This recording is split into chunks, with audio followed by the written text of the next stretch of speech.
All right, great. So now, I mean, let's deviate a bit from the workplace and go Yeah, into politics. In, yeah. I like that. I like that. Great. How easier is it for a Christian to survive in this current political landscape that we have? Well, it's a very difficult one, in this part of the world, especially the African countries, right? A very difficult one. I'll use our former president, may he so rest in peace, Professor Atabil. Tamios? Yes.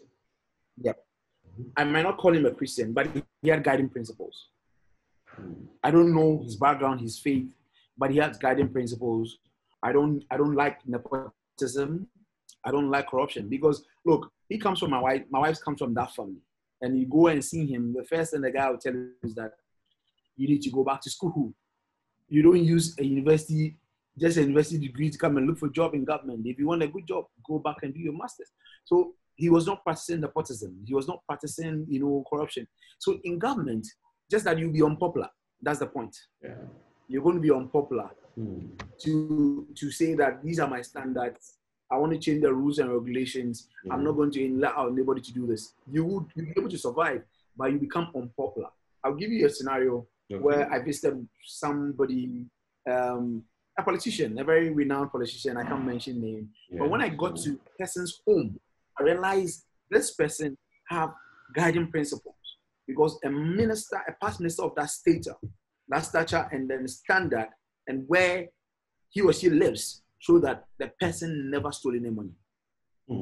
Wow. Okay. But somebody who has come in less than a year is living in Trasaco. No, that's it. So when we sit down and the person said, look, Ghana first. Ghana first. So we have people that just that you be unpopular, you will not be rich as the driving the V8s around. But I still have few good Christians in politics. But it's a very difficult terrain, I must admit. It's a very difficult terrain if you don't take care. Your Christianity will be challenged. That's it. I get it because you're exposed to the limits, the extremes. You see, you have all the power and access. But exposure is too much, and sometimes you can't say no. You can't say no. But you need to be a Christian to be able to say no. That's it. All right, but looking at it this way again, that with all you said, is it right for a Christian to get into politics? It is very right. I think one of the countries coming to Malawi or Zimbabwe. Yeah, Malawi, yes. I personally met him in Ghana when he visited Otabel's church. I personally met him. And we need such people in this government. We need Christians in government. Two things we're lacking in Africa. I wouldn't call it education, but people who have practiced in the corporate environment. And then Christians to get into office. Look, I can boldly tell you that about 90% of these our politicians have gone to school, but they didn't practice in corporate environment. It's very difficult for them to take decisions. Right? They've not seen it before. They've not gone through the mill.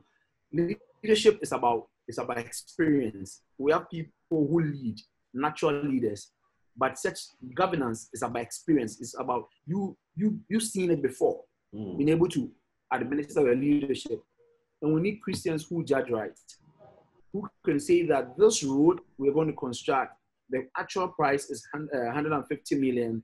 I'm not going to make it 200 million because the 50 million extra can build a school for a community.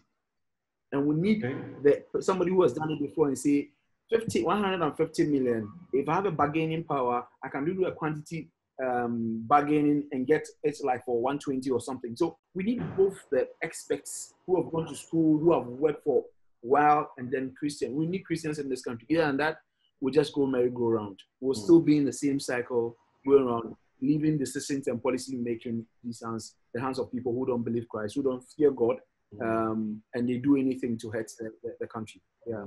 Okay. I won't put you in a tight corner, but I was going to ask you that, but we have a lot of Christians in power. But don't bother answer that question. Let's discuss something else, right? So it's a good question. It's a good question, but that's what I'm saying. They are Christians. Are they God-fearing? Are they true believers of God? They go to church, all right? They do everything. Are they true believers that when there's nobody and they drop $1 million on their decks, will they take it or not? That side that's what we see the true Christians or the value that people who value Christianity will come out. For coming to church, they will drive in their big cars and come to church because they want to show off. They will come in Greece and pay all the big tithes for the pastors to worship them. But in your closet, are you serving God the way you're supposed to serve God?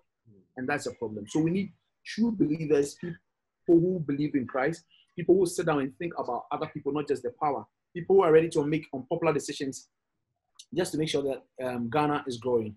These are the Christians we need, not just the Christians that will go to church and do big donations at anniversaries. Okay, all right. So, what can a Christian do differently in a system where we have family pressure, friends putting pressure on you? I bet that if you were to get into power now, the friends you haven't spoken to in 20 years will start calling you. You know. So, how can a Christian act differently? Look, I think it's just the guiding principles. You need to go according to the rules of the game. Your more or less your job description.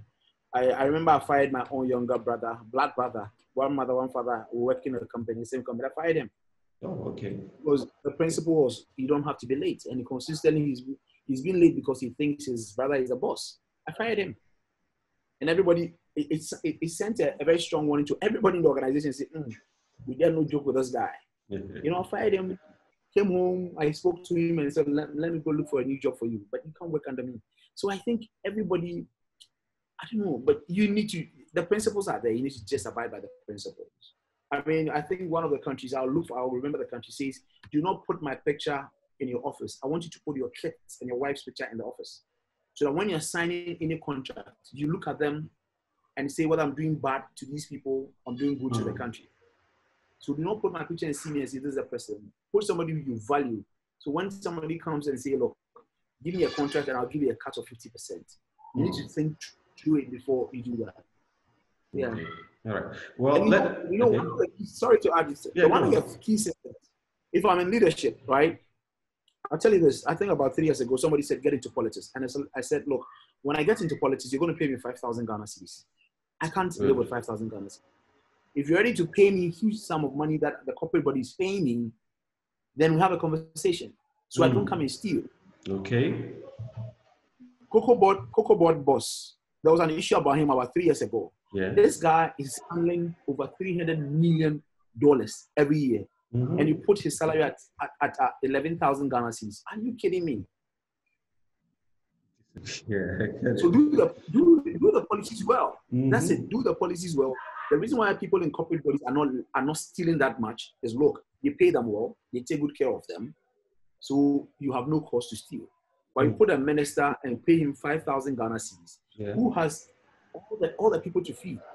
The primaries you do, one person I know who spent 1.8 million Ghana cedis on primaries, not the main election. Primaries, just to get the tickets. Exactly.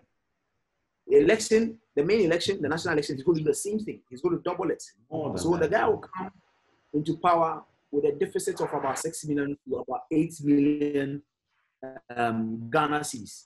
Where is he going to take that money? For how long will he be able to save money to get that? Do you understand? For how long will he be able to save money? So he has no option than to steal. So when you fix the institution and say nobody's bribing anybody to give me my votes, but genuinely the person who can do the job should stand and so everybody's clean. But it starts from that side and there's a backlog. The guy comes there, no option than to pay back. That's it. He has no option than to pay back. Yeah. That's it. Right. I remember in one African country where one of the head of parastatals told the people, he said, listen, I've been put here to work for you. But if you keep coming to me for hands out, I will not do your job. So he banned all of them from coming to our office in order for us to work. That's it. So the people themselves have a responsibility, a role to play. Yeah. So